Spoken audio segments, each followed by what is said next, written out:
Hello there people, this is Brucey Be Cool or Nintendo, and we are in a random ranked match for Yu-Gi-Oh! 5D's Decade Duels for the Xbox 360, and we are up against supersayin2. Now, I'm using my Dark World deck here.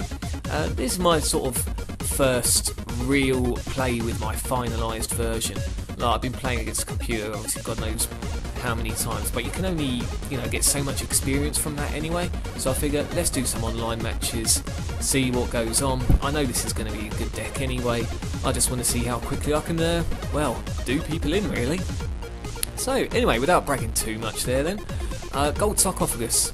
If you haven't seen my deck recipe video, you'll hear me, basically you would have heard me say that with Gold Sarcophagus, you either find Morphing Jar first, or if you've already got that, then you get card destruction. And that's what I went ahead and did. Unfortunately for me, I don't actually have any true Dark World cards in my hand. I've only got Bron, and he doesn't have any special effects really for being discarded. So I used the Lure of Darkness, and as you saw there, I got rid of Dark Arm Dragon as well. At this point in time, he is deadwood. End of the day, I've got Morphing Jar down, and there's no point hanging on to it in my hand. So I might as well get rid of, Dark Arm Dragon, and be done with it. Really, no point hanging on to a powerful card which you can't use. So anyway, I see him play Elemental Hero Sparkman. I figure, oh brilliant, this is an Elemental Hero deck. I haven't been up against one of these for ages. But he doesn't attack, so I'm figuring that my back row has scared him. Now, I think here, I'm thinking to myself here, okay, he hasn't attacked me. I'm just going to set Sangan and hold on to Morphing Jar, just so that at the right time I can use card destruction. Plus, if I draw her into another Dark World card, then great.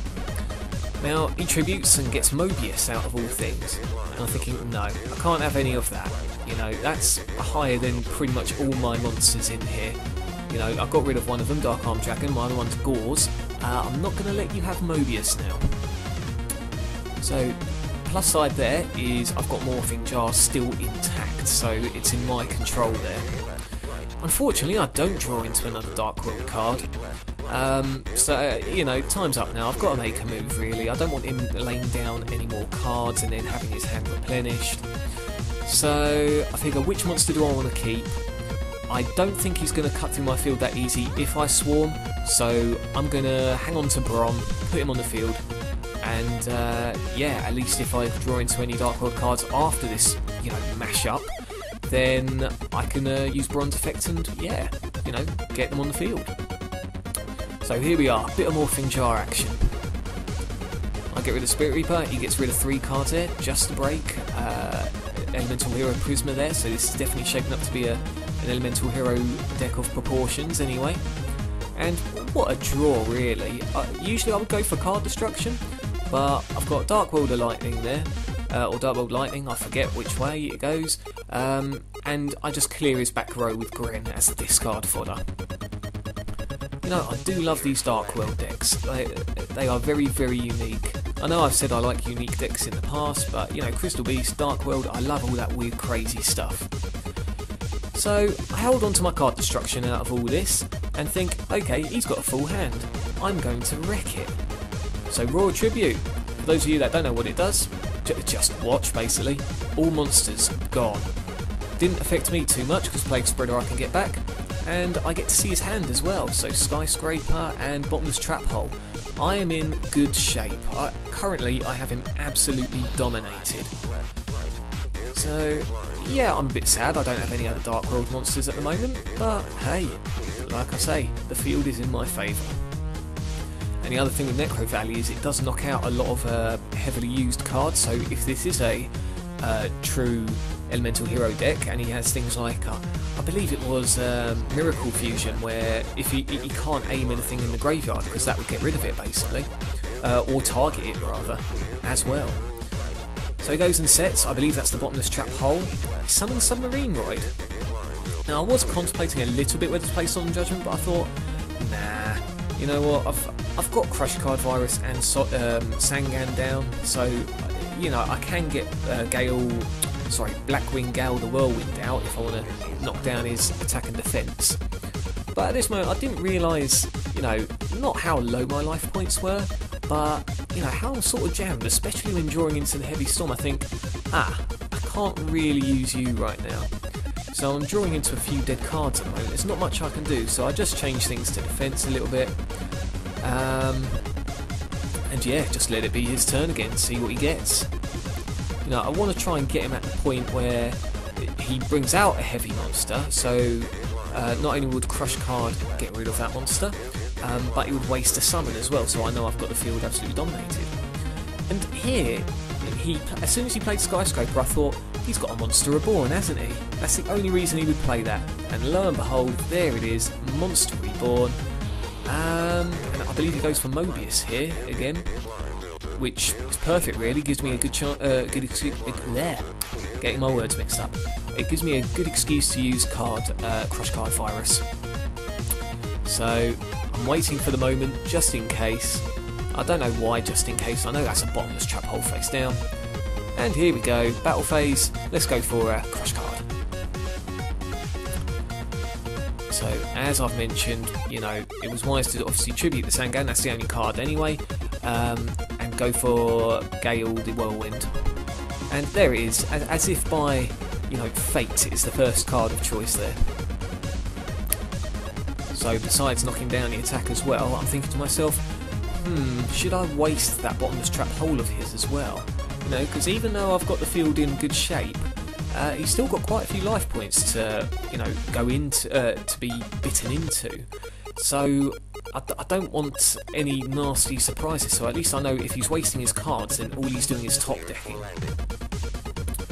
So Allure of Darkness, I was contemplating playing it, or even Card Destruction. You saw me hovering over there, but I thought no, this is the smart play.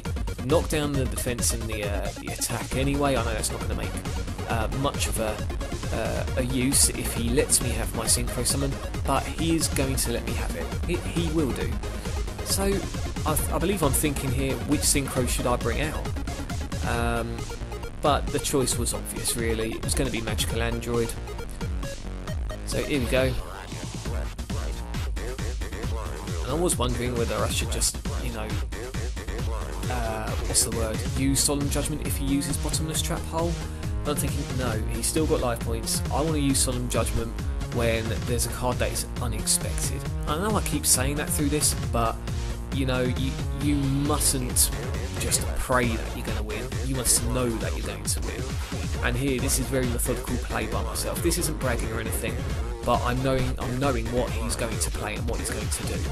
And that is control right there. So here we go, top decking, and with Crush Card Virus as well, this is just perfect.